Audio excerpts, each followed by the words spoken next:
Hello everyone and welcome back to another video. In today's video we're doing a banner review of the brand new Valentine's Day Queen Diane. So this Diane is the same version of Diane as Queen Diane, so they do share the same ultimate, same relics, same weapons, same cosmetics.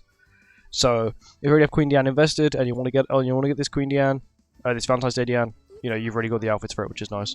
Anyway, we're gonna go on to what she does.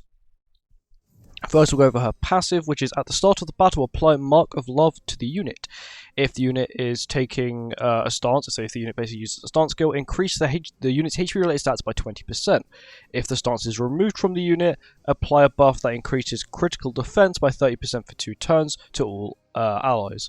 Also, in PvE, when the unit uses a skill, apply a buff that increases attack related stats by 10% for 1 turn to all allies. I'm not sure if this can stack. If it can stack, the max it can get to then technically is 4, but then you won't actually be able to use the buff, but you know, it can stack, which is kind of nice. She is not race limited, which is nice. None of her passive has anything to do with race, or like she can basically use with anyone. She doesn't really care. Also, what the Mark of Love does is for every ally damaged by the enemy, increase allies' basic stats by 3% up to 10 times. Basically means she gives you 30%. She gives your entire team 30% basic stats, as well as, of course, her relic, which gives you 30% damage dealt. She's quite an overall good character, who I do see sort of being quite useful maybe later on, but my problem is she's a seasonal, and we've seen this quite a lot recently, that there's been a lot of very good seasonal characters that become meta for short periods of time, maybe for long periods of time, and then maybe they get then delegated to, like, I don't know, a PvE character, right? But I feel like this Diane could be slightly different. I think she might be able to stick on PvP and PvE at the same time. But of course, unfortunately, that's just how it is. This skill is a Pierce skill. This skill here is Pierce. Slap.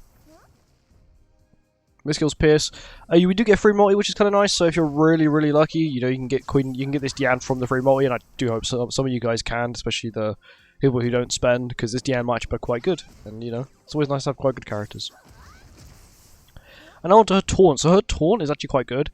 It takes stance for 2 turns. This is a level 1. It takes stance for 2 turns and increases your defense stats by defense by 40%. Decrease damage taken. It's damage reduction. At level 2, it's a 2-turn taunt. You have the 50% damage reduction, and every time they attack you, you lower their ult gauge by 1. At level 3, 2-turn taunt, 60% damage reduction, and you remove 2 ult gauge every time they attack you, which is kind of cool. Once again, we'll do the taunt. Looks a little weird in my opinion. It looks like they just stuck a block in front of her. I'm so used to Diane spinning her shield. Sorry, spinning her hammer around. And of course her ultimate is the same as normal Queen Diane's ult. So, as you can see, it's normal Queen Diane. Of course it does scale like normal Queen Diane's ult. Meaning that like 1/6 like this, it's really bad, but it's 6/6, that's 50%, that's 30%. We'll just play the animation as well, because why not? I like that cone. The cone's really nice. And then same ult. I'm kind of surprised they actually went for a Queen Diane, because Queen Diane already has a Valentine's Day outfit, which is sort of why I'm confused she's actually getting a Valentine's Day character as well, because they've not done that before, where they've given a Valentine's Day outfit and then a Valentine's Day character for the same character. They're the same named one. There's a Valentine's Day variant over this skin, for this character, which is kind of weird, but yeah, I ain't gonna complain. Banner wise, good. Meh. She's basically replaced now. Good. Okay. She's actually not a bad back unit. She's quite good on a chaos mode. Meh. Not bad. Okay at best, and then okay, and then quite good. This Melon's quite good. And then once again, we'll be doing the summons. Overall, she seems like a very good character. Would I recommend summoning? It depends, really. In my opinion, I'm always going to say it depends, but it always depends on if you want the character. Like, yeah, she does seem very good. Personally, am I going to go for her? No, because I know I'm not going to pull her till I reach 600 anyway on my global account, because that's just how it works, unfortunately, when it comes to anything that isn't a collab. If it's a collab, I'll pull it in like 2 summons, right? But if it's a non-collab, I don't pull it. The banner itself also isn't the best, you know, maybe if there was the new king on it, or new Elaine, maybe it would have been a half decent banner to summon on, because there would have been 2 other quite exclusive seasonals on it, but they haven't decided to bring them back, which is sort of, you know, in my opinion, lowered the value of the banner.